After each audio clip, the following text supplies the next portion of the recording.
Good afternoon and welcome to the final Living with Disability Research Centre seminar for 2024. There's quite a lot of people online. If you haven't joined us before, if you want to ask a question or make a comment, you can put that in the chat and we'll moderate the questions there at the end of the session. There'll be lots of time to answer questions. I want to start off by acknowledging the land that we're on and the traditional owners of that land, who in Bundoora are the Wurundjeri people of the Kulin Nation, and pay my respects to elders past, present and emerging.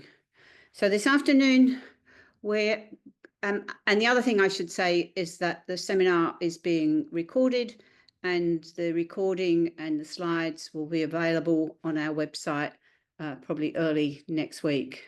So thank you people for coming.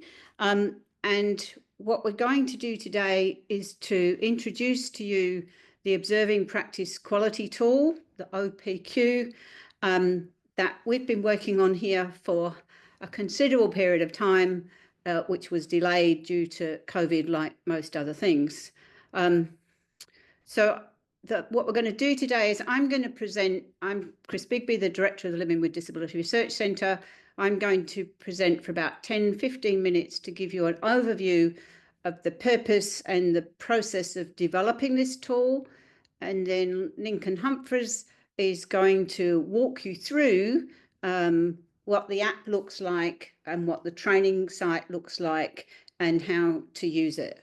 So hopefully by the end of today, you'll have a bit of a sense of what the purpose of this is and how to use it, and that might encourage you to go and download the tool, but also to spend some time looking at the training site. So the Observing Quality Practice Tool, the OPQ, is used to address the quality of support that's provided to a person with an intellectual disability by a staff member. It's not an evaluation of a whole service. There was a comment on one of the LinkedIn posts that said, so how does this map on to passing, for example? It doesn't. This is a very specific tool that measures the quality of support that a staff member provides to a person with intellectual disability. So it's obviously can be part of a collection of tools that will give you a sense of the quality of a service. But this is looking at the quality of individual support that a support worker is providing. It can be used, it's designed to be used as a guide for observing staff practice by practice leaders, so that practice leaders can provide feedback to staff about the quality of practice. But it's also designed to be used by internal or external auditors so that they can evaluate the quality of support if they're external auditors, or if they're internal quality auditors, so they can provide some measure of the quality of support that's going on within their service. So it's sort of designed for people that aren't researchers, that don't necessarily have a depth of knowledge about what good practice looks like. But it does require some familiarisation, and that's why the app is produced. The app has got instructions in it, and there is a training website that will help you become familiar with it and has examples, and Lincoln's going to walk through some of those this afternoon. So you can download the app, and if you're an organisation, you can register to have an account, and then the people in your organisation can register as individuals who are associated with your organisation. Or you can just register to use the app as an individual. The benefit of registering as an organisation and then individuals associated with that is that you're able to then download the observations that you've made and look at all of the ones that have been made in an organisation. So you can collect that data over a period of time across a number of services and across different support workers. The data that's recorded on the app is held on a secure university server, and it's available to the user. and the fully de-identified data will be available to us for research purposes over time. So the app, I'm going to talk about how it was developed and why it was developed. What we know from a whole body of research is that if staff use active support, that the staff use of active support is what we call an evidence-based process indicator of the quality of a service. So there's a direct relationship between staff using active support and the people that they're supporting being more engaged in meaningful activities and social interactions, and having a better quality of life on some of the other dimensions, like reductions of challenging behaviour and improved choice and control. So there's a strong evidence, if you can record that staff are using active support, you will know that that is an indicator of quality of service. So what we know too is that many organisations have adopted active support over the last few years, but from our research, the quality of staff practice remains really variable. With the NDIS and the NDIS Commission, there's a growing emphasis now on the quality of services, which is terrific, on the quality of services and the safety of the people who are being supported. And so there's an emphasis also on how do we measure then the quality of support. The primary mode up until now has been reliance on audits, which rely on interviews with people being supported or rely on the existence of paperwork. And what we know is that interviews often exclude the people who have most difficulty communicating and the people with the most severe intellectual disabilities.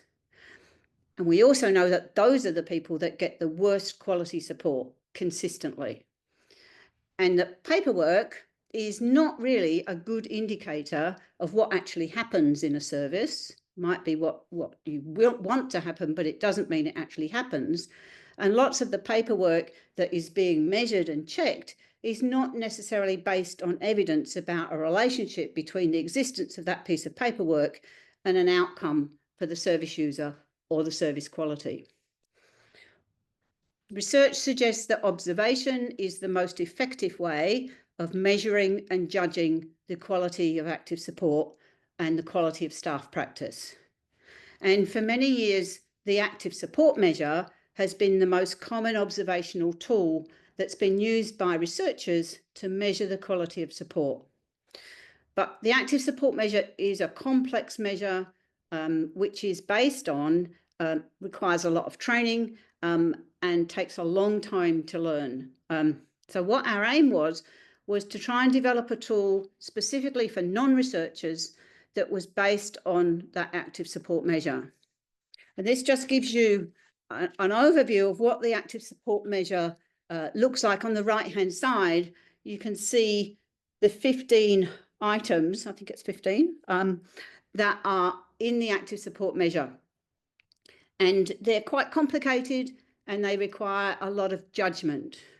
Age appropriateness of activities, real activities, speech that matches developmental level, graded assistance. They're very technical terms and they require a lot of knowledge about practice itself.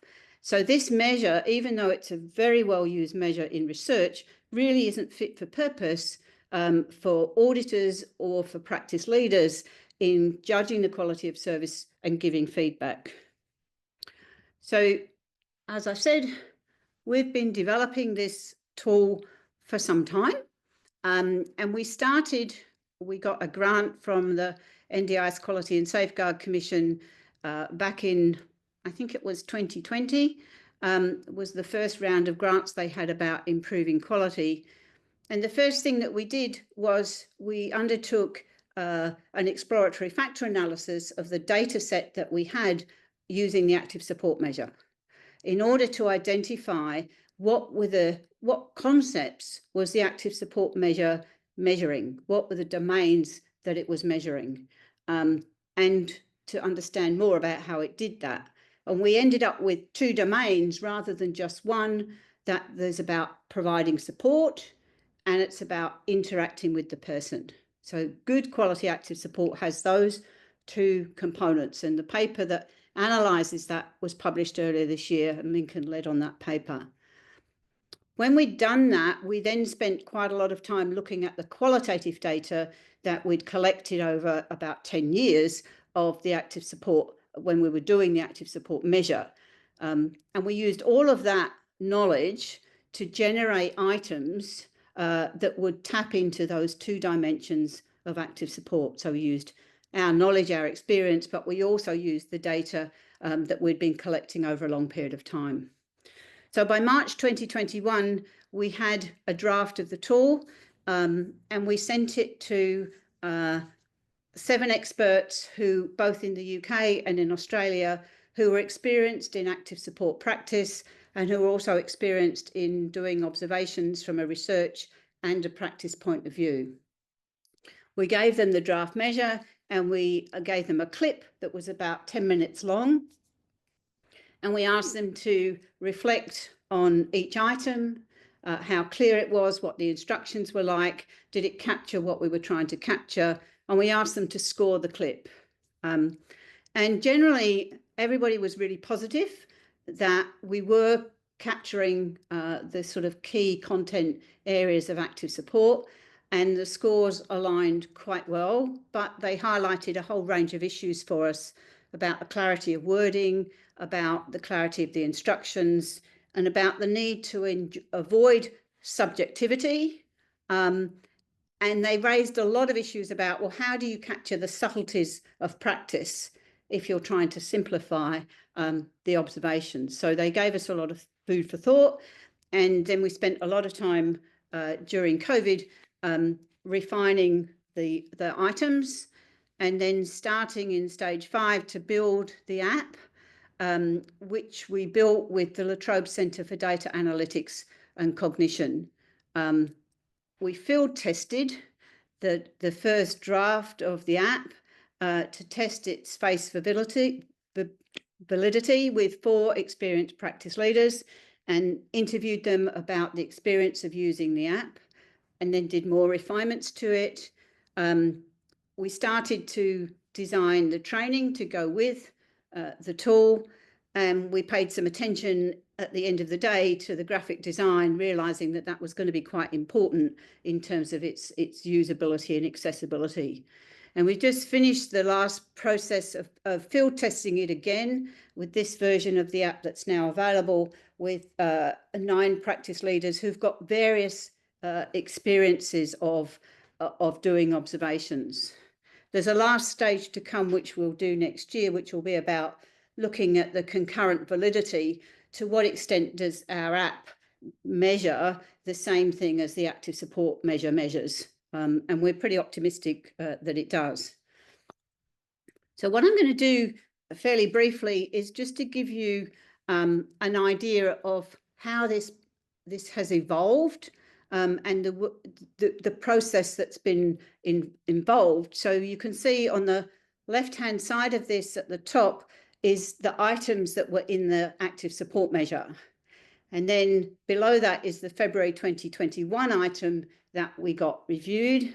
And then on the other side is the final version, which is now in the app. So it gives you a sense of how we've moved from something that was quite complex and required a lot of judgment to something that is much, much simpler and easy to use for people that aren't embedded in understanding practice.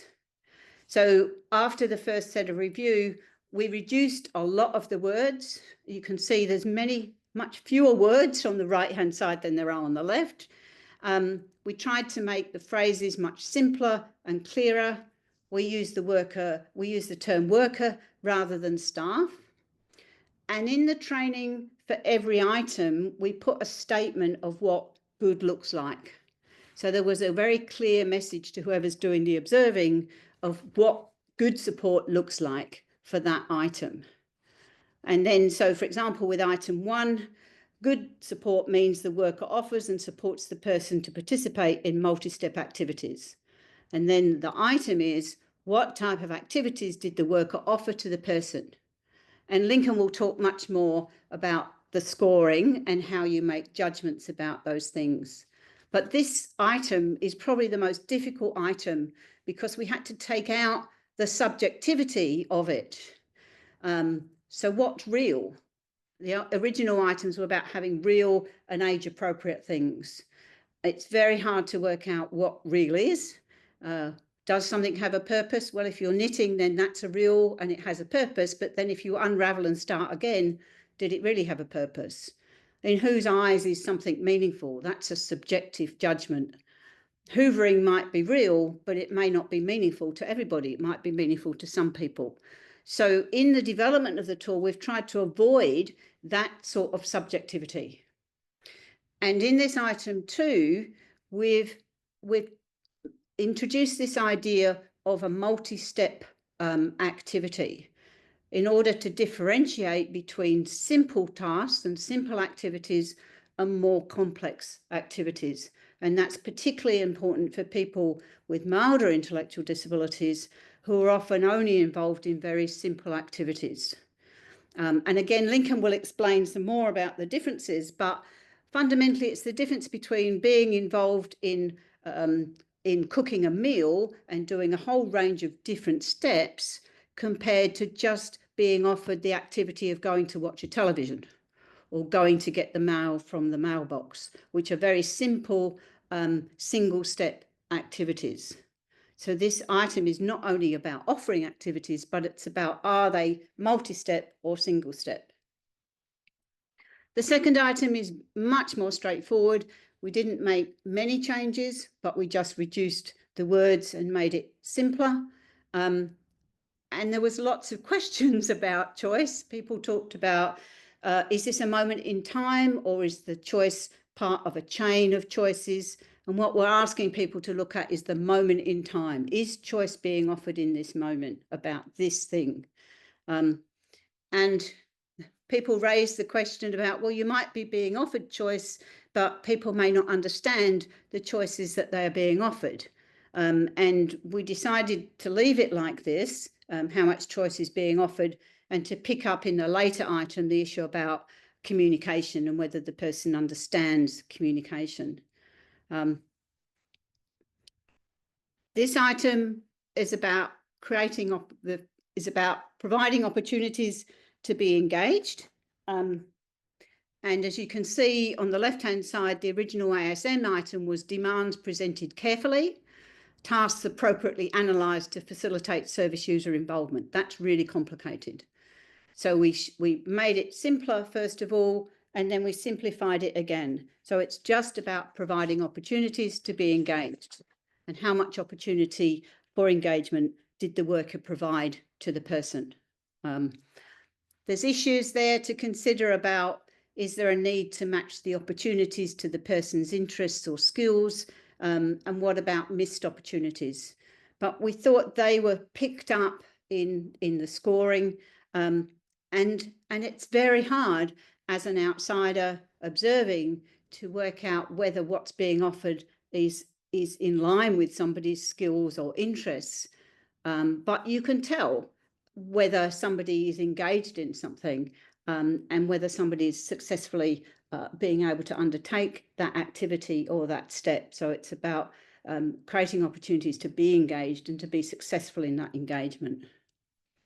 The fourth one is about the right type and amount of assistance. As you can see, again, that was fairly complicated and we simplified it. So it's really now, how often did the worker provide the right type and amount of assistance? And that's a tricky one and does require some judgment about what is the right type and amount. But when you see the examples, I think that will become much clearer. The fifth one is about communication, and the original measure said speech matches developmental level of the service user. Our experience is that many support workers aren't really clearly understanding what somebody's developmental level is. So it's been much simplified in terms of communicating clearly. How clear is the worker's communication to the person? Is the worker communicating clearly? Are they tailoring it to the individual? Could it have been better? We took out in the original on the left-hand side, we took out sometimes did not communicate, because there was a sense that putting in did not made it overly negative. So there's a positive spin all the way through this. So all the examples are positive, and the scoring is positive.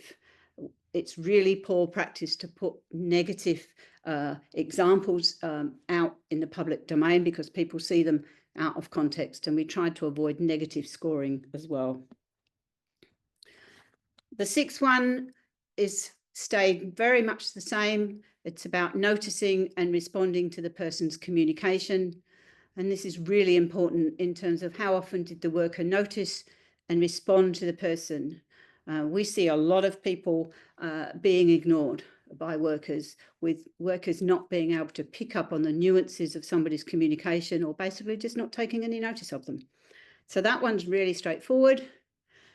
Number 7 is around interpersonal warmth. That was the ASM item, and we turned it into respecting the person in all interactions.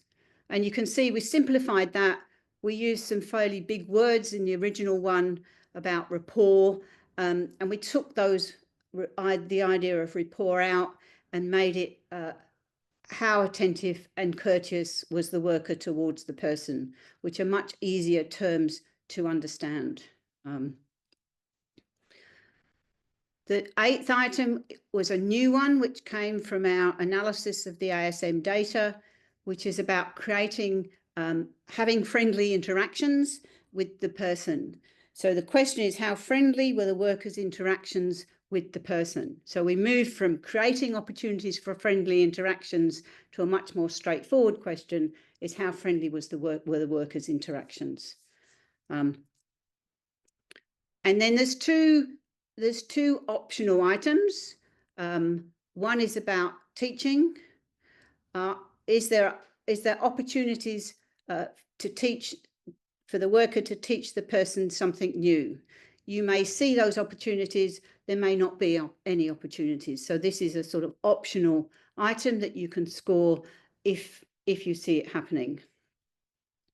And the last one, which is again optional, comes from the active support measure, and the measure was staff manage serious challenging behaviour well, and we turned it into responding well to behaviour that is a danger to the self or others, making it really clear what was meant by challenging behaviour, and asking, did you see any of that type of dangerous behaviour? And if so, how well did the worker respond to that situation? And then the very last item, again, is a new item, which is how much of the time was the person supported, how much time was the person being supported, engaged? And this wasn't part of the active support measure, because this is something that we, as a research point of view, usually measure using a different tool, which measures the percentage of time that somebody has been engaged while you've been watching them. So this isn't counted in the quality of support, but it's just a useful indicator about the quality of life of the person who was being supported. And if you find that the person was engaged for very little time, and people are consistently engaged for very little time across services, then that raises a whole set of issues that you might want to look at when you've done a whole series of observations. So we've replicated some of the items from the ASM, but not all of them. As you can see, we've omitted a number of items, things like differential reinforcement and maladaptive behaviour, basically because we hadn't seen that very much.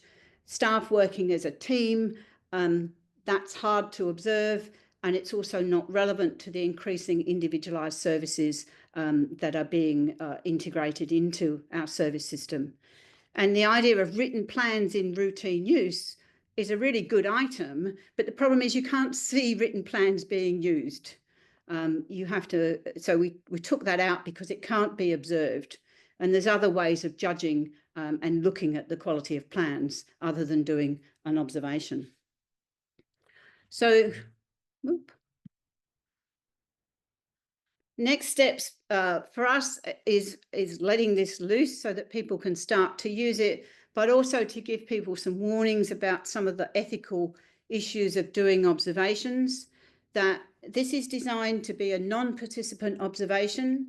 So the idea is that the observer parks themselves somewhere out of the way where they're not interfering with what's happening for the people that are being supported in whatever situation you're in, and that you need to pay attention to either getting consent from the people that you might be watching, or paying attention to their response to you being present and to doing that observation, and stopping the observation if it's interfering or people aren't happy to have you there doing that sort of thing. So the ethical issues of doing observations you need to really bear in mind. The data security is also very important, and it is secure, and we have tried to make sure that it's all the data is saved on the university server, and that if we have access to it, it is completely de-identified. So that's the website, that's the link for the website, and I'm going to hand over to Lincoln, who's going to give you a much more in-depth view of what the app looks like and how to use it. So over to you, Lincoln. I'm going to talk more about the actual tool, the app, and the training that goes with both of these. So the OPQ, or the Observing Practice Quality Tool, was designed to be used in any setting where a worker provides direct support to a person with intellectual disability. So this could be an accommodation service, in a day service, or it could be even out in the community. If a worker, for instance, was supporting someone with shopping, then an observer can use the OPQ to evaluate and assess the quality of that support. So to complete the OPQ, you do it for one worker and one person they are supporting. That's all I'm going to say about it for now. I'm sure there'll be plenty of questions later about how you actually complete when there's multiple people.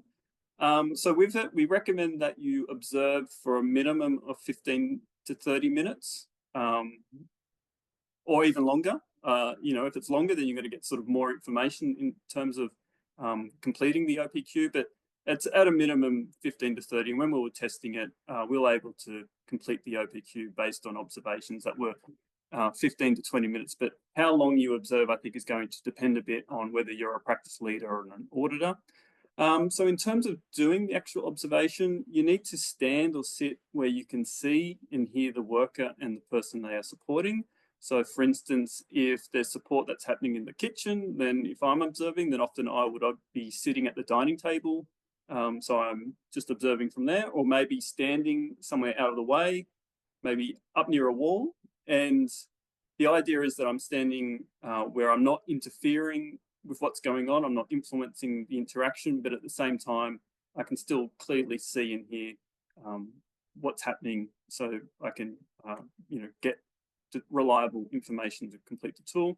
And of course, before starting the observation is to inform both the worker and the person or people being observed what you are doing. We're certainly not advocating that you're spying on staff and people being supported. So Chris has already spoken about the tool and the 11 items. I'll just talk briefly about them.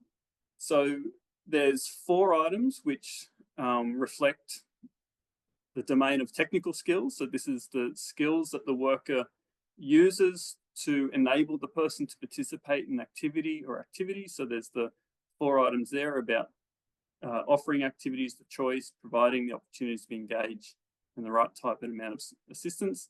The other domain is the interpersonal skills, which Chris spoke about. So there's 4 items that tap that element of support. So it's sort of the social interaction or the communication between the worker and the person being supported.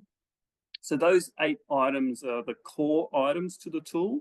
So for every observation, those 8 items must be completed. So the idea is that if it's good support, then the worker is demonstrating those 8 elements or 8 items or 8 aspects of support. Then there's 2 optional items, which you only complete if you've seen the worker provide that support, or there are opportunities to provide that support. So the teaching something new, for instance, if you're supporting someone, the worker recognizes that the person hasn't done something before or wants to learn something, then the worker can teach the person how to do it. For instance, maybe it's using a blender or something like that. The person indicates a preference or wants to learn how to do it, and then the worker teaches them, or maybe the worker doesn't teach them and it's seen as a missed opportunity for teaching. The other optional item is obviously responding well to behaviour. It's a danger to self or others. These two things are optional because you're not necessarily going to see them in every observation. It's going to depend on the situation, the person, but if it does happen, then they can be rated. And then the 9th item, which must be rated for every observation, is about the person, how much time during the observation they were engaged, whether it was most of the time, some of the time, or very little. So we've used a 3-point rating system. So a 3 is a high score, which means that the worker provided good support. 2 is the middle score, which means the worker sometimes provided good support, but it could have been better. And then 1 is the lowest rating for each item, which is that the worker did not provide good support. So when rating each item, you need to take into consideration what you saw during the entire observation. So we've got some questions there to help, as an observer, reflect on the support that you saw. To ask yourself, what did you see happen? Did the worker provide good, consistent support tailored to the person? Were there any missed opportunities, or were there any ways that the support could have been provided better? So I'm now just going to talk through a few of the items that are part of the tool, just to sort of explain what they're about and how to rate them. And I'm going to show some videos that demonstrate this aspect of the support, or this aspect of the tool. So the first item, as Chris mentioned, is about offering activities to take part in. It's about the type of activity that the worker offers and supports the person to do, whether it's multi-step or single step. So for the multi-step activities, there's many of these, many multi-step activities. Essentially, it just means that they comprise multiple steps. So an example is making toast. So if you think about making toast, there's the steps of getting the bread, putting it into the toaster, putting down the lever, getting out margarine, etc., etc. It's an activity that comprises multiple steps.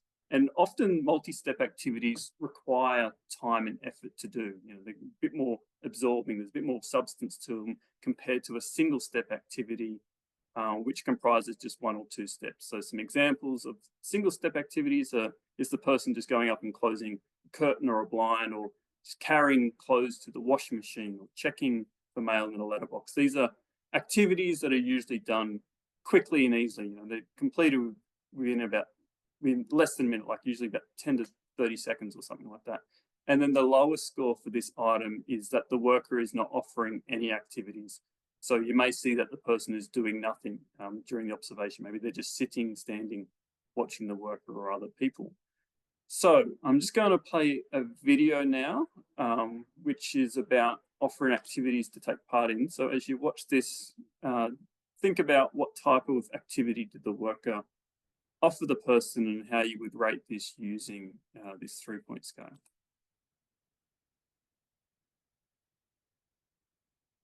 Right, Dan, do you want a tea or a coffee? Coffee. Coffee? Yes. Perfect. Want to grab the coffee? Yeah.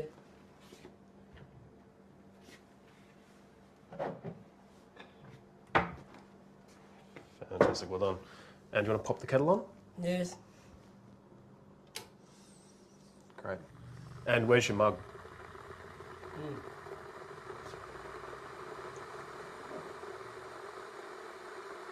All right, mate, do you want to grab a spoon? Yeah. Yep.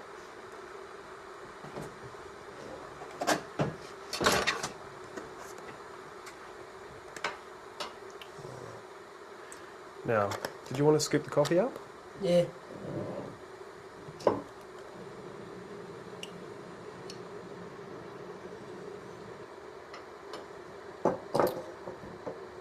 Perfect. Now, how about pour the milk in? Yeah.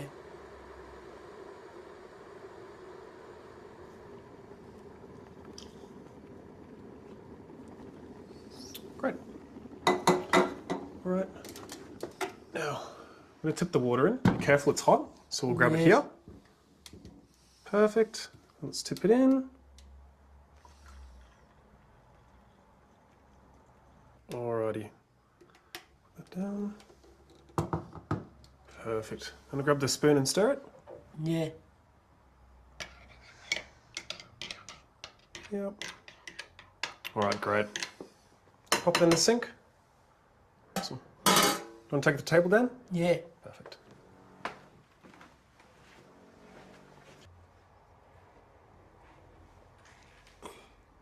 Cheers.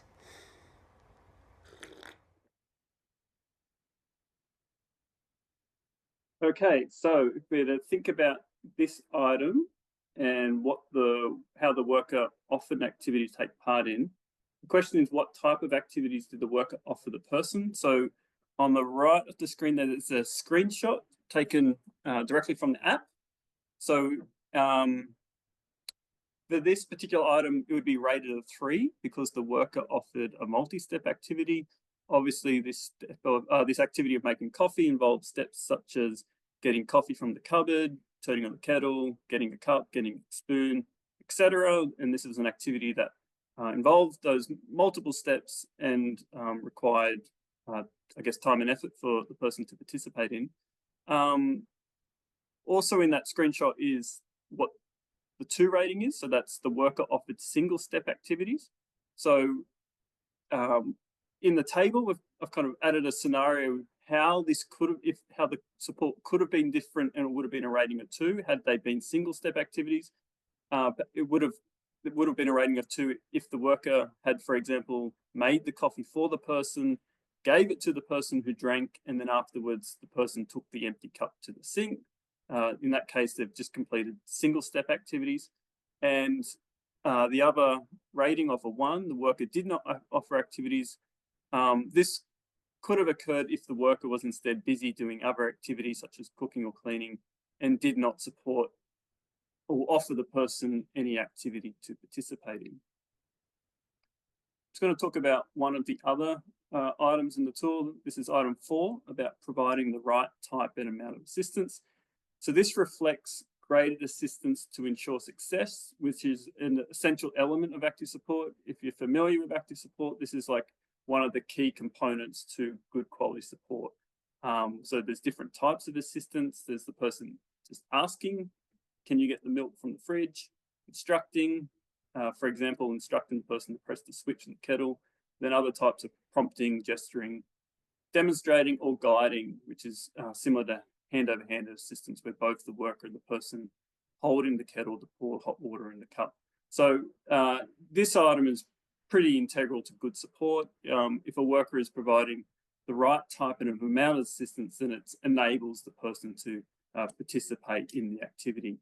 So I'm going to show another video which demonstrates this item of the OPQ, providing the right type and amount of assistance.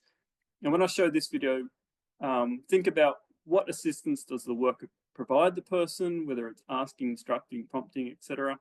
Is it the right type and amount for the person and the activity? I think that's important, and that's the case for most of these items. It's about the, it depends on the person and the activity, and is it too much or too little assistance? All right, now we're going to cut a few things of broccoli. So you just want to, you're good at cutting, so we just want to cut, I'm going to cut them here and cut them off. So however you feel you can do it. Yeah, Tim. You feel better with me doing it. So I'm going to come over this way because you're right-handed. So we're gonna, so you're going to cut it. You know what we're going to do? Let's do that. Look at that, perfect. So what we're going to do, we're going to cut it down the middle so it fits into here a bit better. So, alright, on you, push it down. There you go. One more, I reckon. Yep. Perfect.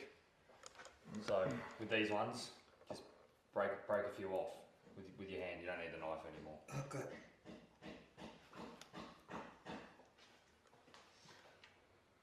So let's break. What do we got there? Let's break 2 more off.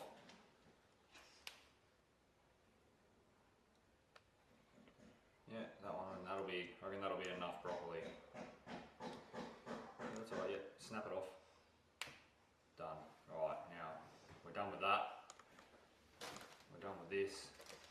Now they can all go in.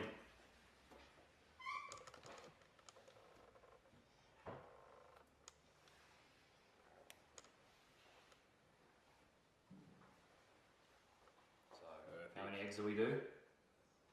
You remember?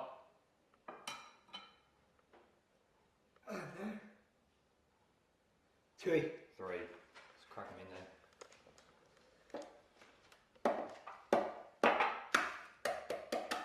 Perfect.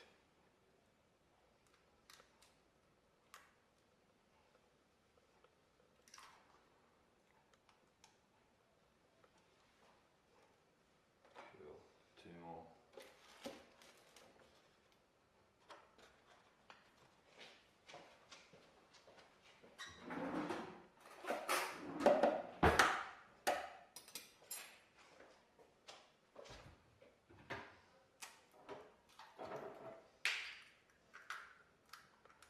You, Tim.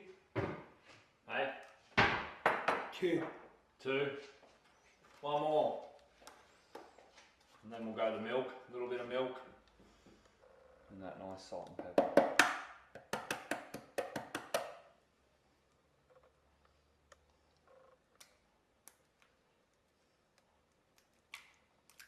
A thing for the salt.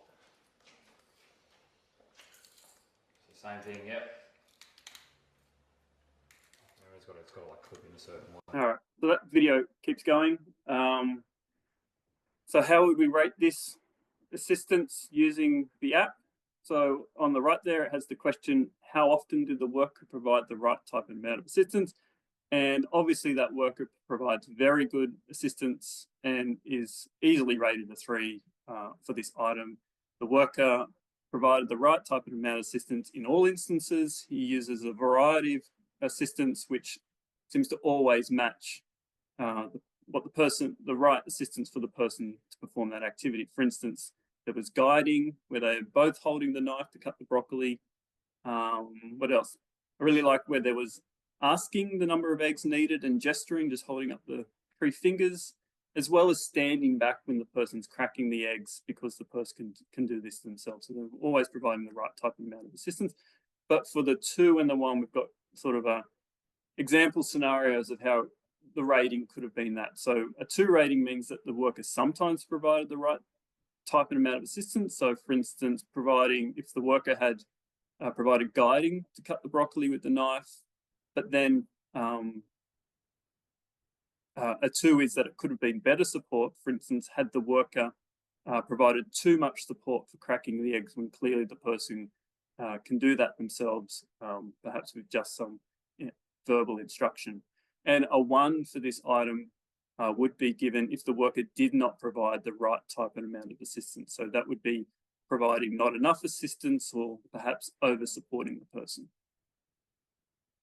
I'm just going to talk about one more item from the app or the tool, and this is having friendly interactions. As Chris said, this is sort of like a new item that we've added or developed, which is about how friendly the worker is when interacting with the person. So during support or during activity, the worker has opportunities to create a friendly interaction by, for instance, smiling back when the person smiles at them, laughing when something funny happens, which based on our observations that we've done in the last couple of weeks does actually crop up in most observations and scenarios. There's plenty of funny things happening. There was a particular one that happened with washing a car in a hose. It really stands out.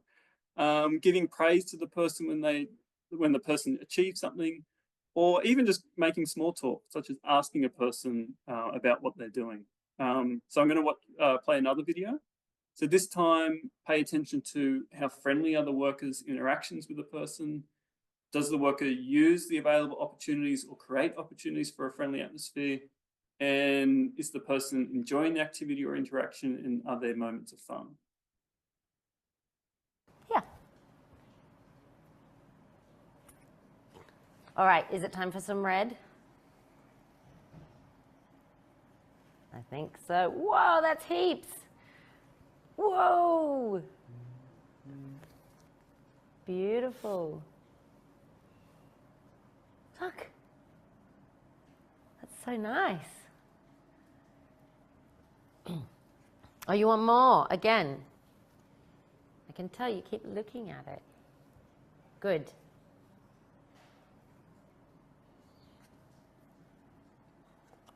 Nice. Up here.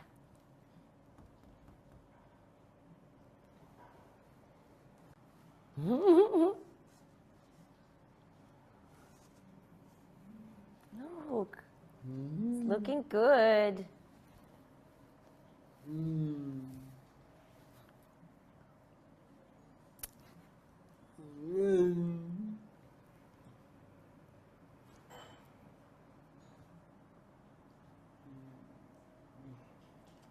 Would you like to try some green? This one? I think so.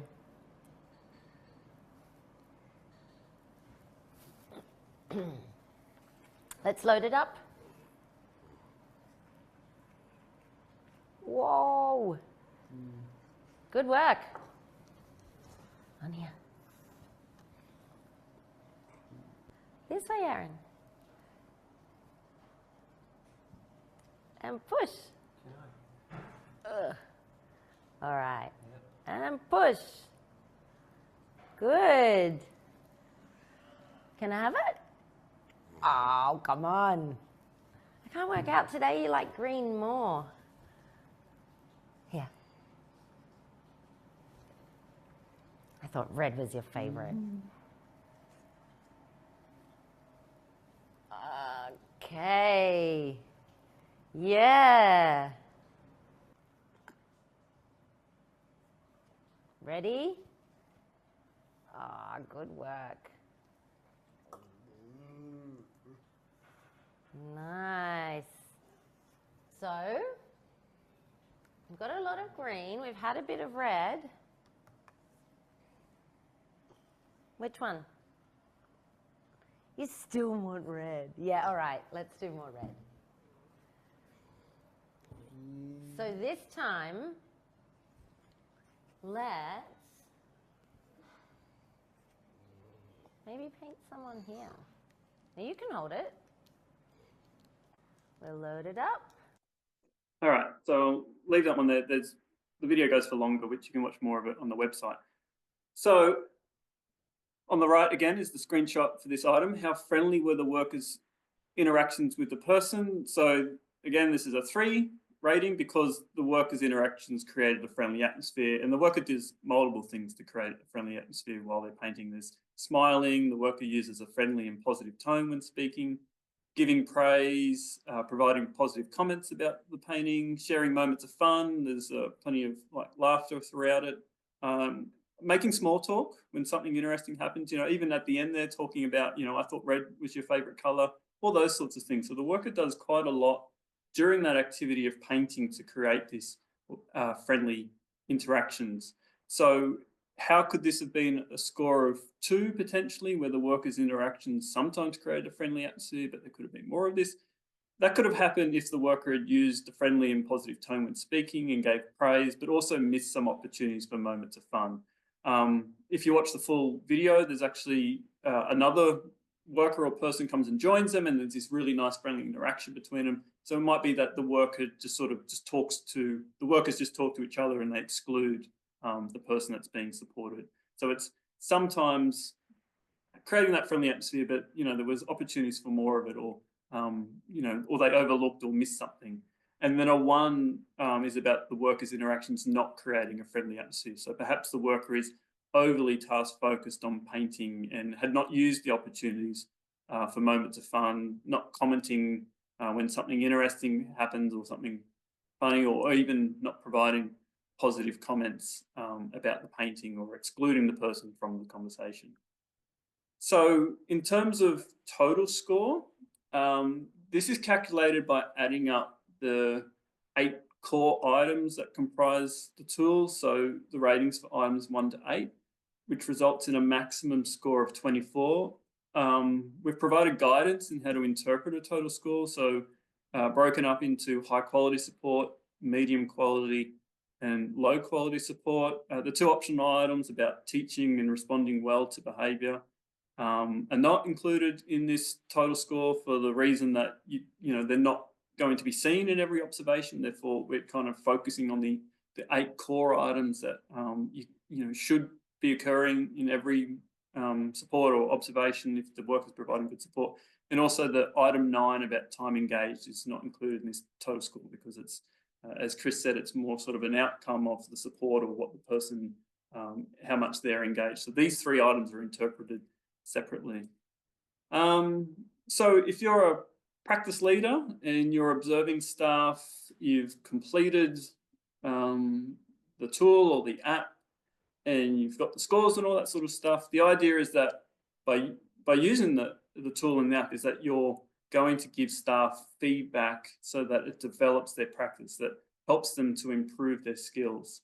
So the tool can be used to facilitate this. So if you're a practice leader, it would be looking at the total score, seeing how it fits within the interpretation of high, medium, and low quality, and then looking at the ratings for each of the items, and then using that as the basis for the conversation with the staff.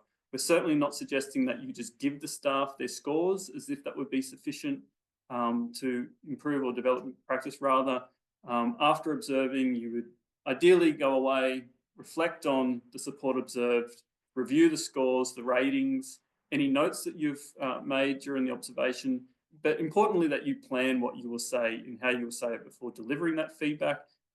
We've covered this as well in our practice leadership resource. So if you want more information, you can go to that resource and about how to talk to staff and deliver feedback. But ideally, it's that you find a suitable place to talk in private, away from other staff and other people, so they're not hearing and not going to interrupt. That you facilitate the conversation by asking questions, identifying examples of good support, which will be possible because you just look at the items that got ratings of 3, encouraging the worker to reflect on their practice and providing suggestions to improve their practice. Perhaps if there's items with 1 or 2 scores, then that's probably an area to focus in the conversation. Just going to talk a bit about some features of the app. So on the right there is the screenshot again from item 8 about having friendly interactions. So if you look at the bottom right-hand corner of that screenshot, there's an icon that says notes. So as you're observing, you can press that button notes and a text box will appear where you can just record and write your own notes about what happened during the observation. So for instance, when I've been doing this recently, I've been writing in where the observation took place. So for instance, the kitchen, or it might be outside or something like that. I'll write down what was the activity or the activities. So for instance, it might have been making a sandwich or washing the car. Any quotes, maybe from the worker or the person being supported. My thoughts about what worked well, what could be improved. I've actually been finding it really useful to write down the start time because then it helps me, just to think how long has this been going for. So at the end of the observation, these notes can be saved and then they'll always be attached to the scoring and all that sort of stuff. So, days and weeks and months later, you've always got that sort of information recorded there. The other thing you can do is if you look at the screenshot again, under the number 1 box, there's a little box that says comments. You can actually write notes specific to each item that will be attached to them. So if you're looking at having friendly interactions, you might write a comment specifically about what the worker did to create or have a friendly interaction with the person. Another feature which is quite useful, if you look again at the very bottom of the screenshot in the middle, is an icon that says instructions. So as you're observing, if you want to sort of read up on what is the item about and how to rate it, you can press the instructions button here, even within the observation. And from there, you can read up on about the item. So you might hit instructions, then hit the instruction about having friendly interactions and read what it's about, which will then help you to score. And then you can go back to this screen and score it. What else? And then when you've finished rating all the items, before you save it, a screen will come up that has each of the items and the rating that you gave it. So you can review all your ratings from the observation before you save it. And then you can actually click on, if you want to change one, you can click straight on it. Let's say you want to change item 6, you hit item 6, you can change it and then go back forwards, which is a good feature, which I think needs to be pointed out because you may not actually know it's there unless someone tells you that there's this feature in the app. So after you've done an observation and you've saved it, then all your saved observations can be accessed through the app. So there's a screenshot there. It's blank because obviously there was no data, but if you've done observations, then that information is in there about the address of the service, the location, the worker observed. So within the saved observation feature, you can look at all your total scores, ratings for each item from your observations, as well as the notes and comments that have been saved. And once you've done multiple observations have been saved, you can then filter to kind of look through. So for instance, let's say you're a practice coach or practice leader that observes multiple staff, then you can filter by the staff member to see how what's happened during those observations and their scores, or you can even filter by the person that's been observed and the date and all that sort of stuff. So that's the save features within the app. There's also an observational dashboard. So this is a web page that has all saved observations. So it's sort of another sort of way that you can access them. So if you look at that screenshot again, on the top right-hand corner is this 3 little menu button. You can press that button and hit observational dashboard, which will take you to the website. And from there, you can download an Excel file that has all your data and then analyze it. And if you're an administrator of your organization's account, then you can download all the organizational data, which has all observers for your organization that have saved that. In terms of the website, so there's the observingstaffsupport.com.au website. So this is the training website and how to use the tool as well as the app. So in that, we've got explanations for each of the items, a video for each item, which demonstrates 3 ratings. So the 3 videos that I showed today are all on that website. For all the items, we try to demonstrate what a 3 is, so the good quality support. So you've kind of got, the aim is that by watching it, you've kind of got an idea of what is the high quality support, which then helps to know what is a 2 and a 1. And for each of the items, we give that sort of alternative scenarios of how it could have been a 2 or how it could have been a 1. And once you've gone through the whole website and gone through understanding what each of the items is about and how to rate them, there are 3 practice videos at the end for you to watch. I think they're each about roughly 10 minutes each. So you can have a practice of using the app. And then finally on the website, we have this about page, which has information about the different types of accounts, how to access saved observations, how to use the app basically. But it also has the Word versions of the tool and the instructions if you want to read them or you don't want to use the app. The other thing I would just mention is that you can also access the website through the app. So I'll just go back. If you hit in the top right-hand corner, that menu button again, there's a link there so you can go into the training, which is a nice feature. So that's it for the tool, a preview of the tool app and the website. As you can see, this was a very big project, which has involved a lot of people and a lot of work, which has taken a long time. So I just want to acknowledge everyone that's been part of this project, the NDIS Quality and Safeguard Commission for funding it, Deminda and Isaru for developing the app and sticking with us and keep refining it, improving it for us, which has been fantastic. Our own Melanie Hayes, who did all the graphic design, which I think looks really fantastic. She designed the logo, the color scheme in the app and the design, also the color scheme for the website. So it's really nice. Linda, who developed the website and edited all our videos.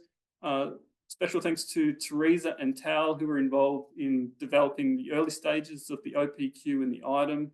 Maitri, again, did all the filming for this.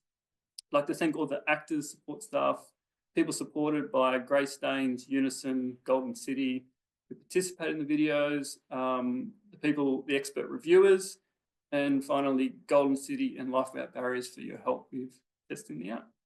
So just to recap, this will be, the recording will be on our website by next week. The slides are available You can access the app now through the Apple or Google. It's called the OPQ. You can access the website. And I guess our encouragement to you is that try and read the instructions. I know people don't do that anymore, but they're fairly important sometimes. And try and do a bit of training and become familiar with it before you start to use it. It's a very simplified tool, but it does need you to become familiar to get really good at using it. So we're here if you want to talk some more about it. If anybody's got more questions, then use the LIDS email and we'll happily answer them. So thank you very much, everybody, for coming. We aren't doing any more seminars this year. We will start again in February, and our first seminar will be in the second Wednesday in February, and it will be on the theme of communication, and it will be a celebration really of the contribution that Professor Teresa Iacono has made to knowledge and practice around issues of communication with people and children with intellectual disabilities. So it will be a really good way to start the year to mark Teresa's contribution and Teresa's retirement. So we look forward to seeing you next year, but please be in touch with us. Thanks very much.